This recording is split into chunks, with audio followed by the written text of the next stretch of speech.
Islam Dwayne. It is July the 7th, 2020. Islam, how you doing today? I hope well. I just changed. I'm at Burger King. Just got off work about 4:05, and just changed from my workout uniform. I've had an odd conversation. Hold on, let me put on my thing here. Usually, believe it or not, I do a light jog and walk with my bag. It takes me about approximately 35 to 40 minutes. It depends on how fast I go to get here, walking and jogging. And I do a light run and jog, walk here to Burger King to earn money. Then after I get off work, put on this, and I would just walk. And this once again promotes sweat, which is detoxing, which is great for health. It's not only great for physical health, but it's great for mental health.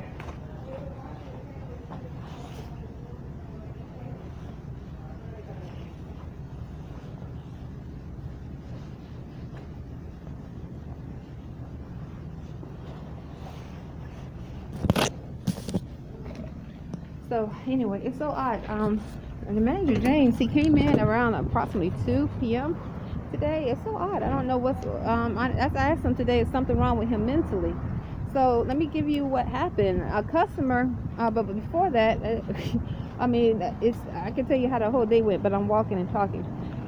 But anyway, a customer had walked in, and I right as I was wiping down the counters with a sanitizer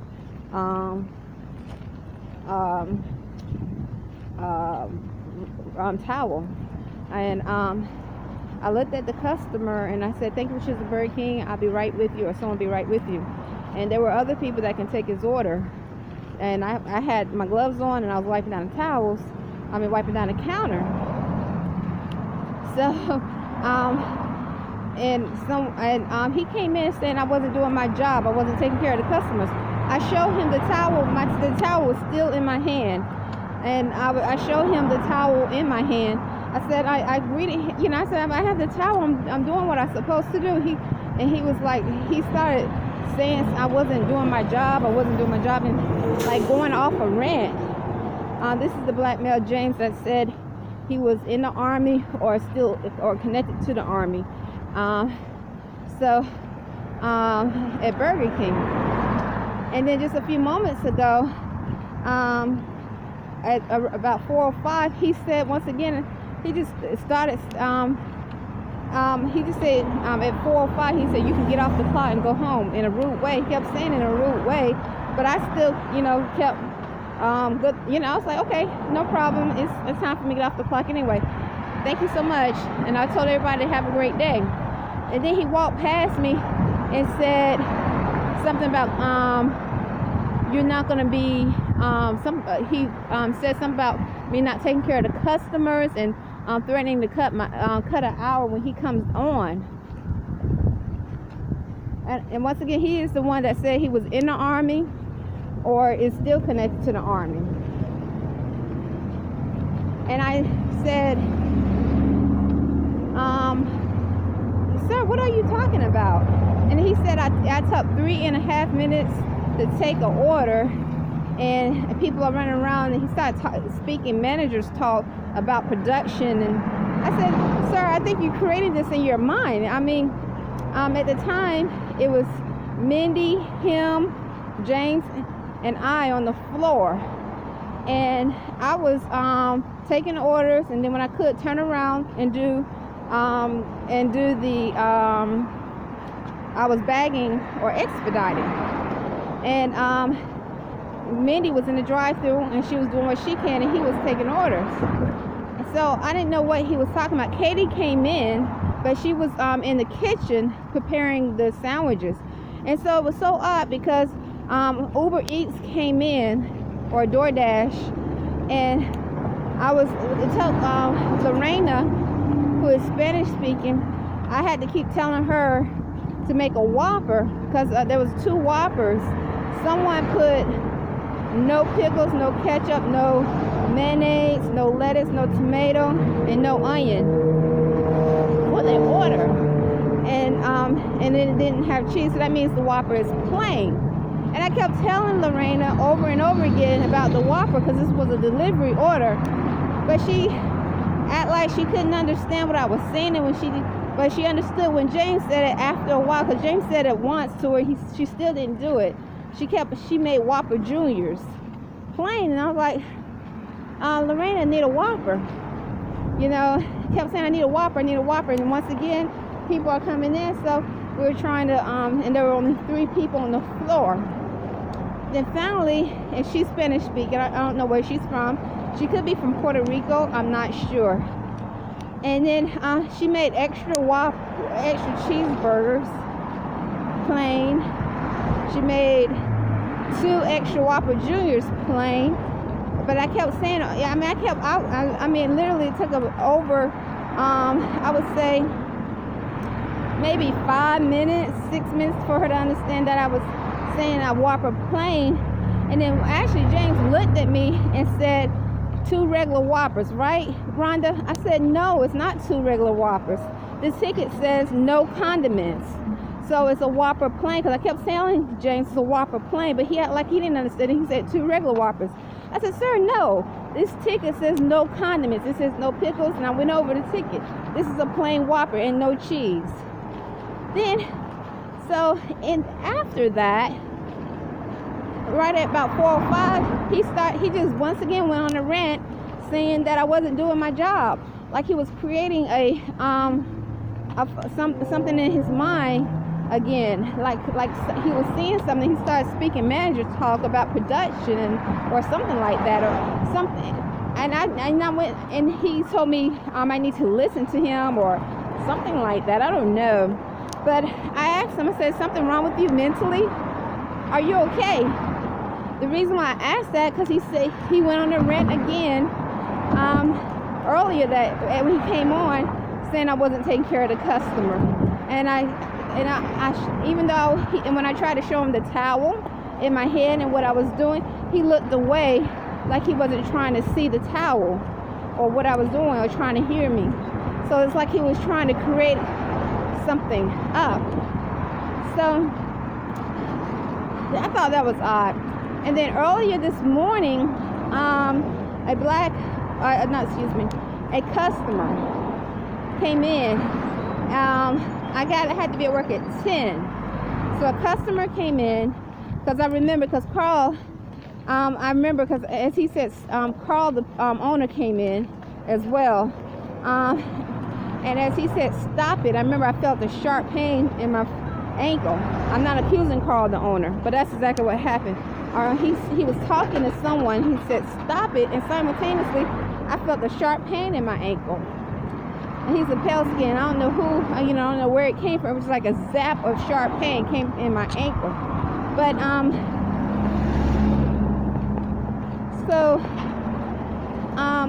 let me continue. So, a customer came in to Burger King, and as I was wiping down the counters, and I said, thank you for choosing Burger King.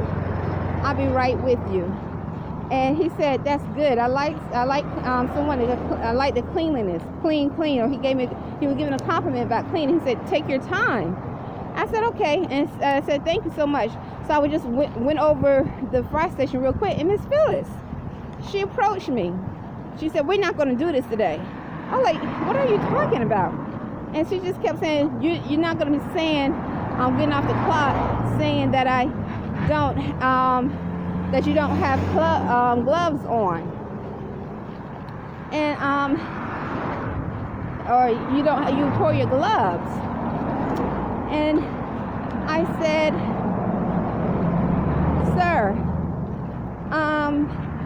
and actually I'm going to tell you, at first I wasn't going to mention what his description of customer, but I think it's, I don't know, it could be relevant, but he was a black male. I wasn't going to even mention it, but I think it is relevant to know sometimes. I don't know, unless he claimed a nationality. But he was a black male, and I was, and then after that, she just stepped to me, Miss Phyllis, saying, we're not going to do this, in an angry way. And she said, she said, you make me so sick. I said, what are you talking about? I said, the customer just said, he said it's no problem. He said, take my time. He's the only customer out there. And I was just changing. I'm going to wash my hands and change my gloves so I can take his order and prepare his meal. And she literally just kept saying, you're going to stay on the floor or you're not going to do this. James said that he was threatening to cut my hours. I said, you don't have right to cut my hours. And he was like, he said something about me not working with him. He comes in at 2 and then at 4 sometimes, or 3. And I thought it was odd because, once again, it was like I've experienced before, and I documented odd behavior experiences. So what I was thinking about was yesterday, Khalid, or me telling Thomas about Khalid not wearing gloves.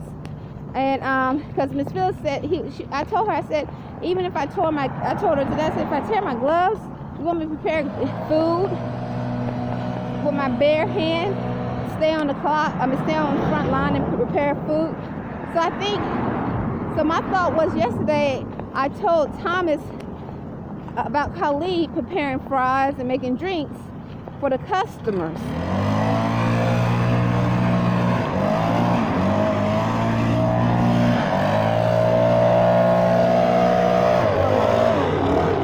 For the customers not wearing gloves. And the reason why I told Thomas, because I kept telling Khalid over and over again when I would see him, and I don't want to feel like I'm imposing, I don't want to overstep. He get angry with me, so I started telling the managers. So last week, I think it was Thursday, I told Miss Phyllis, and Miss Phyllis was like, let her do a job, something about stay out of it. She just sort of brushed it off. And he did put gloves on. And then Thomas basically said something similar to that, something like that. So, I watched him to see how long it takes for him to not put on gloves. And no one say nothing to him. And that's why I would step up and say something. And I would bring up the corona pandemic. So, once again, I didn't, today was odd. So it started off with Miss Phyllis after the black male customer came in, and he said, no problem, take your time. And I was going back to change it. It only took, he probably was there for maybe 10 seconds. I don't know. And then because I just went over the fry station one good time, and maybe 20 seconds. And he said, take your time, no problem. I'm clean. Like cleanliness. And I said okay, and I put the towel in the sanitizer bucket, and I went to go wash my hands and change my gloves, because I was told you have to wear gloves when you sanitize the counters and use the sanitizer water recently. Now I was told before you didn't have to, but now I verified and they said you do have to. I said okay. I think I spoke to Carl. Yes, I think it was Carl that verified, said you do. So, and she just stepped to me like she did, like the French toast stick. When she got upset with me about the French toast stick, she kept speaking about when I dropped a French toast stick out the bin, and I quickly told the cook to make another one. And she stepped to me like she was ready to fight. That's exactly how she stepped with me this morning, saying, we're not going to do this today. We're not going to do this today. You make me sick. I was like, what is wrong with, So since 2016, this is the odd behavior that I experienced. Islam. So that's why I start documenting. And I always document and try to put, this is not about lawsuit or to sue. Even though I've had spirits many times, especially when those of the African American that looks or Spanish speaking would try, that predominantly African American or Black American would try to engage, but Spanish speaking as well would try to engage. I would hear spirits around speak about getting a lawyer and lawsuit after I reject their engagement. So this is, as Moors, we don't encourage creating lawsuits for nothing. We don't go around trying to create a lawsuit. That's in integrity. So you're going to go and create a reason to sue. Sit around and wait and look for a reason to sue. We don't do things like that. That is in connection to affirming to uphold constitutional laws of freedom, and having integrity, ethics, Islam. So now that doesn't mean that we will not sue for violation of our constitutional rights. That doesn't mean that, but that's saying we don't go around looking for a reason to sue, especially after a woman refused to be involved with someone, or her child refused to be involved or amalgamate in a city. That's very savage. That's an animal. That's beast. That's literally a beast state of mind. That's a beast thought process. It's like Arrington-Bey seeing created car accidents, and you don't think car accidents can be created or deliberately done. But I'm telling you that day when that black male ran into that pale-skinned lady in front of me while I was about to cross the crosswalk like this right now, and just so happened an undercover police was next to her. Just so happened, because it was in a black truck, and all of a sudden the lights went off. Just so happened that she stopped to let me walk by. She had did a complete stop, and he act like he didn't see her and ran into her. And insurance fraud is real. If you have insurance and you choose not to get your car paid for, okay, you can pocket that money, or however else you try to create a fraud to get money. So that's in connection to creating lawsuits. So I didn't understand their reactions today, especially when James, who I don't hardly work with, but maybe 2 hours when he does come in, and when he come in, he acts odd, but I'm pretty sure he's been with Burger King for a while, and he just even when I tried to show him what I was doing, he deliberately looked away when I had the towel in my hand, and I was trying to tell him the customers right here, and he deliberately looked away like he was deliberately trying to ignore what I'm saying so he can create a reason to say what he needed to say and threaten my hours. Islam. Anyway, I'm already sweating, and it feels good. So once again, the only reason why I told the managers about Khalid, because no one was saying anything. I would watch him, and I was like, okay, let me go ahead and start telling the managers, and go from there. And maybe they're not paying attention, but when I told Miss Phyllis and Thomas, they didn't seem surprised. So they just said let them do their job. I said okay, no problem. But I'm not going to be a part of serving food with bare hands when we're supposed to wear gloves. And I'm not accusing them, but she just walked away and I'm just not going to be a part of that. And I'm not saying they are, but I'm not going to be a part of it. And that's all I was telling Miss Phyllis. I was like, if you see me, if my gloves tear, I need to wash my hands. That's why I'm doing it. I think customers will appreciate it. Now, if a customer continues to support, I don't know. I think I just assume customers will appreciate certain things like that. Islam, I'll talk to you later. Just yesterday, someone offered me $20 tip. $20 tip. I refused it. He offered me a $20 tip yesterday, a customer. I refused it and told him, just tell the manager that I did a great job. And he tried to give the tip to Thomas, to give to me.